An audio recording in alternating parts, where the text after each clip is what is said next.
Silver is sitting at $68.79 an ounce right now. Check this morning, August 26th, 2026 at 3:17 a.m. Eastern Time. I want to start with that number because everything else in this video builds off of it. If you're interested in money, finance, or changing your financial future, like this video and subscribe to Money Insiders right now, because what you are about to learn can change the way you see money forever. Here's why I titled this video the way I did. There's a real event lining up in the next couple of days that traders across the metals market are watching closely, and I'm going to walk you through exactly what it is, why it matters, and what it actually means for silver. Not with hype, just with what's really happening. So let's talk about where we actually are. Silver has had a strong run lately. Over the past month, the price is up somewhere around 17%. And compared to a year ago, it's up somewhere in the neighborhood of 75 to 77%. That's a big move for any asset.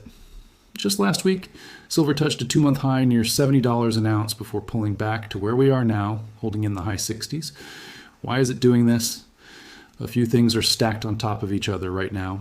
The US dollar has been sliding, recently hitting its lowest level in more than 3 months, partly because the Treasury decided to double its liquidity support buyback operations for longer dated notes and bonds. A weaker dollar tends to make silver, which is priced in dollars, more attractive to buyers using other currencies.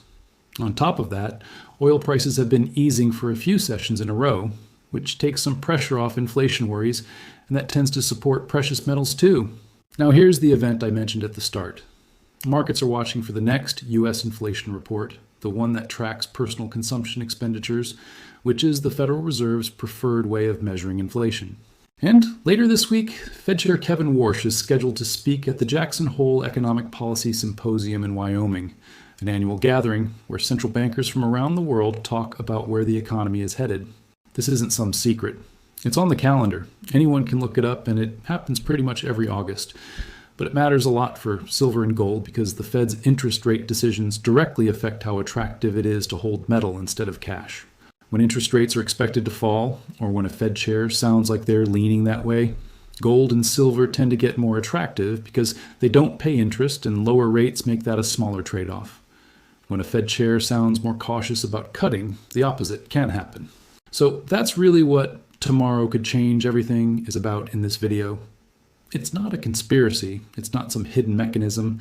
It's simply that in the next couple of days, one of the most closely watched people in the entire financial world is going to say something, and traders are going to react to it in real time. That reaction could push silver higher. It could push it lower, or it could do very little at all. Fed speeches don't always move markets the way people expect. I'll be honest with you about all 3 possibilities before this video is over, because that's the whole point of this channel. Before I get into what might happen next, I want to give you some real context, because this isn't the first time silver has had a moment like this. In a few minutes, I'm going to walk you through what happened the last 2 times silver got this hot, and how both of those stories actually ended. That part matters more than almost anything else in this video, so stick with me. Let's talk about why silver is in demand in the first place, separate from all the Fed and dollar stuff. Silver isn't just a shiny metal people buy as coins and bars. It's also an industrial metal, and that side of the story has been building for years. Silver is the best electrical conductor of any metal on Earth, which is why it shows up in solar panels and electric vehicles and smartphones, and increasingly in the kind of high-performance electronics used in data centers, including the ones being built out for artificial intelligence. Solar panel manufacturing in particular has been a growing source of silver demand for years now, as more countries build out renewable energy capacity. I'm not going to throw an exact tonnage figure at you here, because I don't have a verified number I trust enough to put in front of you, and I'd rather tell you the honest trend than make up a precise statistic that sounds impressive. The trend itself is real. Industrial demand for silver has been rising for years, and it's one of the genuine structural reasons silver gets talked about differently than it used to. There's another piece of the demand story worth mentioning, and that's investment demand. People and institutions buying coins, bars, and silver-backed funds simply to hold as a store of value or a hedge. That kind of demand tends to rise and fall with exactly the things we already talked about: the strength of the dollar, inflation worries, and expectations around interest rates. And when those conditions line up the way they have recently, investment demand can add another layer on top of the industrial demand story, and the two can reinforce each other. I want to be careful not to overstate this, though. Investment demand for silver can also reverse quickly if sentiment shifts, which is part of why silver's price swings tend to be sharper than gold's. On the supply side, the picture is more complicated than people often make it sound. Most of the world's silver doesn't come from dedicated silver mines. It comes out of the ground as a byproduct of mining for other metals, mainly lead, zinc, copper, and gold. That means silver supply doesn't always respond quickly to higher prices the way you'd expect, because mining companies are often digging for something else and getting silver along the way. If a mining company is primarily chasing copper or zinc, a higher silver price alone usually isn't enough to make them ramp up production, because that decision gets made based on the economics of the primary metal, not silver. Recycled silver, especially from industrial scrap, old electronics, and used photographic and medical equipment, adds to the supply as well, though recycling volumes tend to respond more to price spikes than to steady, predictable growth. There's been ongoing discussion in the industry about supply running tighter than demand in recent years. But I want to be careful here, because I don't have a precise, verified deficit figure I'm confident enough to hand you as fact. And I'd rather be upfront about that than throw out a number that sounds authoritative but isn't something I can stand behind. What I can tell you honestly is that the supply side of silver is genuinely more constrained and less flexible than a lot of other commodities. And that's a real dynamic, not something dreamed up to sell you on a narrative. Now, let's get into the history, because I promised you this, and it's the part that keeps this video honest. Silver has spiked hard twice before in modern history, and both times it came back down hard too. The first time was in 1980. Back in 1971, silver was trading for roughly $1.50 an ounce. Over the following decade, two brothers named Nelson Bunker Hunt and William Herbert Hunt spent years aggressively buying up physical silver and silver futures, using enormous amounts of borrowed money in an attempt to corner the market. Their buying helped drive the price all the way up to $49.45 an ounce in January of 1980. That run alarmed regulators and the exchanges enough that COMEX put in place what became known as Silver Rule 7, which sharply restricted buying silver on debt. Once that rule hit, the price collapsed, and it collapsed fast. The second time silver got close to that old high was in 2011, when it climbed to around $48.70 an ounce during a broader run-up in precious metals tied to worries about the dollar and the aftermath of the financial crisis. Just like in 1980, that spike didn't hold. Silver pulled back sharply in the months that followed and spent years rebuilding from that level. So twice in modern history, silver has made a dramatic run toward the $50 mark, and twice it has come back down hard afterward. I want to be clear that this year is different in one big way. Silver has actually broken through that old ceiling. Silver set a new nominal all-time high of $121.67 an ounce on January 29th of this year. According to pricing data from APMEX, meaning the price we're looking at today in the high 60s is actually well off that peak. Some people like to compare the 1980 high to today's dollars using inflation adjustments, and depending on which method you use, that old $49 high might be worth somewhere around $190 to $200 in today's money. I want to flag that clearly as an estimate, not a precise figure, because inflation adjustments vary depending on the method used.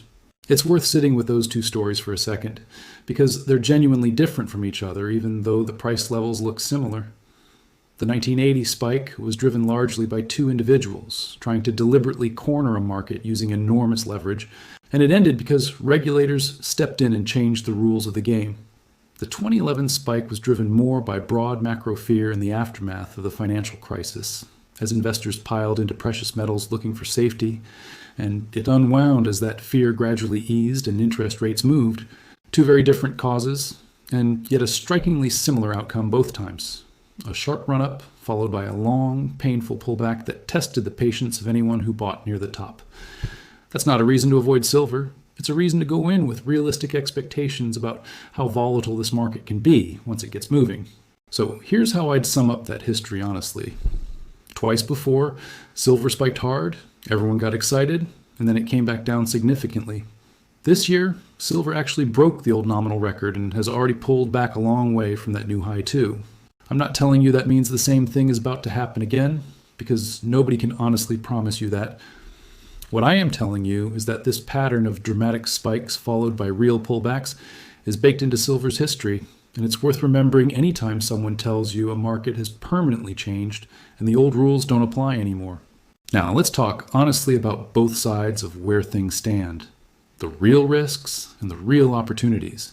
Because I told you at the start of this video, I'd give this to you straight, and I'm going to, on the risk side, silver is genuinely more volatile than gold, mainly because it's a smaller market and because it has that industrial demand component tied to it. When the economy slows down, industrial buyers can pull back on silver purchases in a way that doesn't really apply to gold, which is used almost exclusively as a store of value. There's also real macro risk here. If inflation data comes in hotter than expected, or if the Fed signals it's in no hurry to cut rates, the dollar could strengthen and take some of the wind out of silver's sails. And it's worth being honest about silver's long-term track record too. Over very long stretches of history, silver has significantly lagged the stock market as a wealth-building investment. It's held up as a store of value and an inflation hedge, but it hasn't historically been the kind of asset that builds long-term wealth the way equities have for patient investors. On the opportunity side, there are real, legitimate reasons people are paying attention to silver right now. It has historically acted as a hedge against a weakening dollar and rising inflation, which is exactly the environment some of today's macro trends are pointing toward. The industrial demand story, especially from solar, electric vehicles, and the build-out of AI-related data center infrastructure, is a genuine structural trend, not something invented to hype the metal. Silver is also a smaller market than gold, which cuts both ways. It means more volatility, but it can also mean more room to move percentage-wise during genuine bull phases in precious metals. And unlike a stock or a bond, physical silver carries no counterparty risk. Nobody can default on an ounce of silver sitting in your safe. Both of those pictures are true at the same time. That's what a balanced look at any market actually looks like. Anyone telling you this is a one-way bet in either direction isn't being straight with you. I also want to touch on something people don't talk about enough, which is timing risk. Silver's swings can be dramatic in both directions over short periods, and trying to guess the exact bottom or the exact top is genuinely difficult, even for people who study this market for a living. That's part of why a lot of long-term precious metals investors talk about spreading purchases out over time instead of trying to put everything in at once, so that a single bad week or a single misread Fed speech doesn't end up defining an entire position. That's not a guarantee of anything either. Spreading purchases out reduces the risk of one bad entry point, but it doesn't protect you from a market that trends in one direction for a long stretch. I'm mentioning it because it's a genuinely common approach, not because I'm telling you it's the right one for your situation. So, what does all of this actually mean if you're thinking about silver as part of your own financial picture? A few practical things worth considering, and I want to say clearly up front that I'm not a financial advisor, and none of this is personalized financial advice. If you buy physical silver, you'll typically pay a premium above the spot price we talked about earlier to cover minting, distribution, and dealer costs. So the number on the screen isn't exactly what you'll pay at checkout.